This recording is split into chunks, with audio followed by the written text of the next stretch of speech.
Physical touch communicates what words deliberately hide from conscious awareness. Her body responds before her mind decides to let you in. And what she feels in those 3 seconds will determine everything that follows. Here's what most men never understand. Physical touch isn't just physical. It's a language, an assessment, a test you didn't know you were taking. When her skin makes contact with yours, something ancient activates. Something that existed long before language, long before social conditioning taught her what she's supposed to feel. And in that moment, she's not thinking about your job, your car, or the clever thing you said at dinner. She's feeling something far more primal, something she'll never articulate, because even she doesn't fully understand it. This matters because most men are operating blind. They think attraction is built through conversation, through demonstration of value, through strategic moves and calculated behavior. They're playing chess while she's speaking a different language entirely. Touch reveals what her words conceal. It bypasses the logical mind and speaks directly to the limbic system. The part of her brain that doesn't care about your credentials. The part that's been evaluating male presence for hundreds of thousands of years. And if you don't understand what's happening in those moments, you'll keep wondering why everything felt right until it suddenly didn't. Why the energy shifted, why she pulled away, why she never called back. Neuroscience tells us something most men ignore. Physical touch activates the somatosensory cortex, but more importantly, it triggers the insula, the part of the brain responsible for emotional awareness and interception, the internal sense of self. When you touch her, you're not just making physical contact, you're sending information directly into her emotional processing center. And here's the part that changes everything. That information is being evaluated for safety, dominance, intention, and authenticity in milliseconds before conscious thought, before social performance. Her nervous system is reading yours. Psychologist Dr. Matthew Herenstein's research at DePauw University demonstrated that humans can decode emotional states through touch alone, with accuracy rates above 60%. Higher than chance, higher than guessing. Touch communicates anger, fear, disgust, love, gratitude, sympathy. But it also communicates something far more subtle: presence, confidence, control, and the absence of those things. A man who hesitates before touching her arm sends a different signal than a man who touches with quiet certainty. The hesitation communicates doubt, approval-seeking, a question mark where there should be a period, and her body registers that immediately.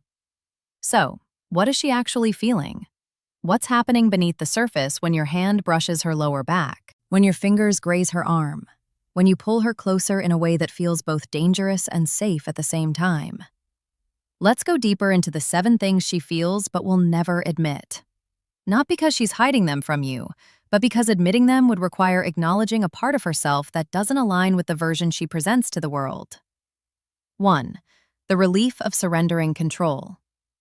She spends her entire day managing her image, her emotions, her responses, the way she's perceived by coworkers, friends, strangers who might judge her for existing incorrectly. Modern life demands constant self-regulation, and it's exhausting. So, when you touch her in a way that communicates quiet authority, something inside her exhales. Not submission in the way most men think, but relief. The relief of not having to lead for once, not having to manage the interaction, not having to maintain the performance. Your hand on her waist, firm but not forceful, tells her nervous system something critical. You're safe. You can let go now. But here's the paradox most men miss. She can only feel that relief if your touch carries genuine confidence. If it doesn't ask permission, if it doesn't apologize for occupying space. A man who touches tentatively, who's unsure whether he's allowed, who's seeking approval through his fingertips, creates the opposite effect. He transfers his uncertainty directly into her body. And now she has 2 people to manage, herself and him. She'll never tell you this consciously, but her body language will. The subtle tension, the way she doesn't quite relax, the way the moment feels slightly off, even though nothing overtly wrong happened. Women are told they want gentle men, and they do. But gentleness without strength is not gentleness. It's weakness performing care, and her body knows the difference immediately. 2. The test of whether you'll push back. Every touch is a negotiation. She moves closer. You respond. She pulls slightly away. You either hold frame or you don't. This isn't conscious manipulation, it's instinctual evaluation. When you touch her shoulder and she shifts her weight, what do? Do you immediately retract? Do you apologize without words? Do you maintain the touch as if you have every right to occupy that space? She's not testing you to be difficult. She's testing you because her biology demands it. A man who crumbles at the first sign of resistance, who immediately retreats when she doesn't respond the way he hoped, sends a clear signal. I don't trust myself. I need your approval to exist in your space. And that's the end of attraction. Not because she wants someone who ignores boundaries, but because she's evaluating whether you have a spine, whether you can hold your ground when life inevitably pushes back. If you fold under the pressure of her slight withdrawal, how will you handle real adversity?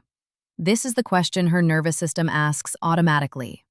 She feels a dark satisfaction when you don't flinch, when your presence remains unchanged, when you're neither aggressive nor apologetic, just calmly present.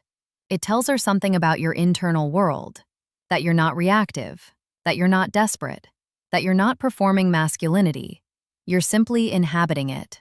And that feeling, that recognition is something she'll chase without ever naming it. 3. The arousal that comes from controlled danger. There's a reason women fantasize about vampires, werewolves, brooding anti-heroes who could destroy them but choose restraint. It's not the danger itself, it's the control of danger.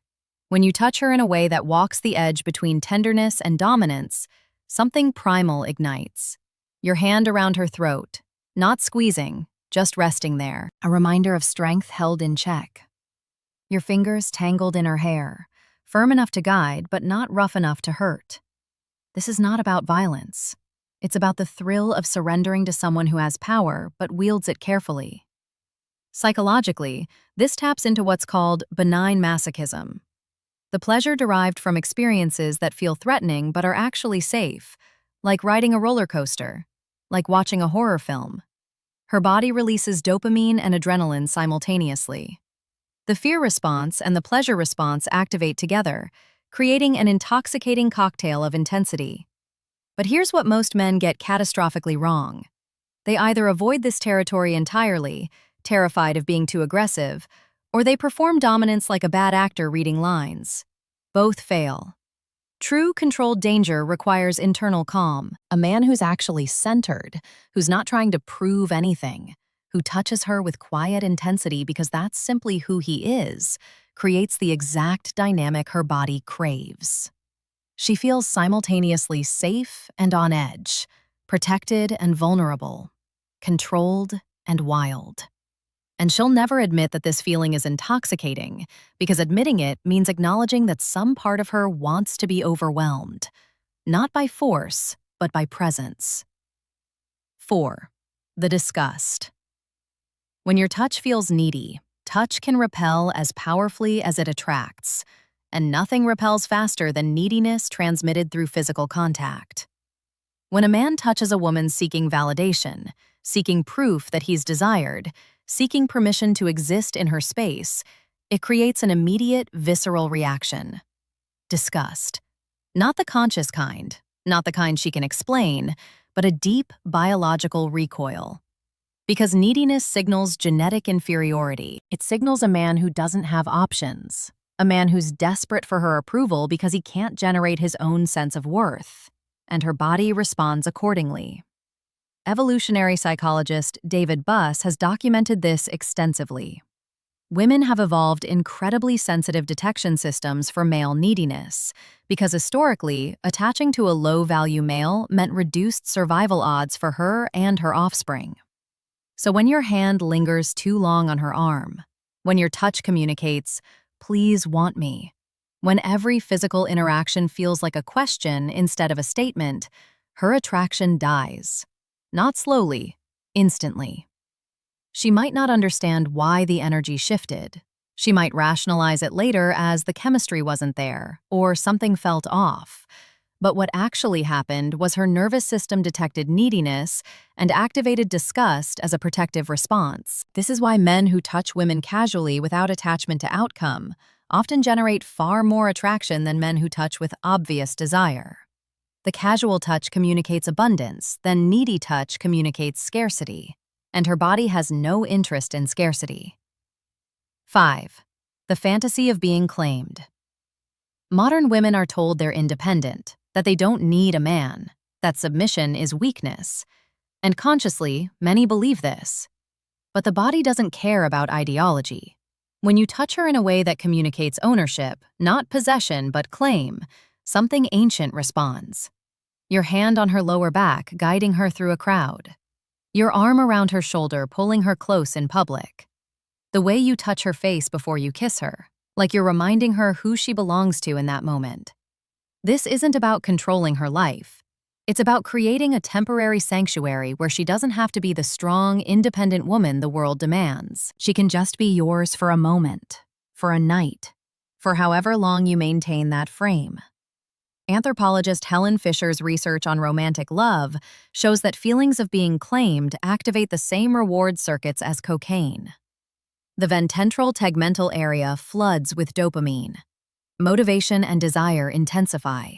She feels wanted, not in the generic sense, but specifically, intensely, undeniably. And she'll never admit how much she craves that feeling. Because admitting it means acknowledging that some part of her wants to be chosen with force, wants to be desired so intensely that you can't help but mark your territory. Not through words, through touch, through presence, through the way your hand finds the small of her back like it's the most natural thing in the world, like she's already yours. 6. The comfort of masculine stillness. Women exist in a world of constant motion.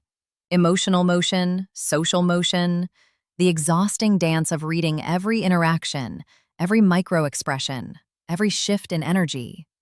So when you touch her with stillness, with complete presence, with zero agenda, something rare happens.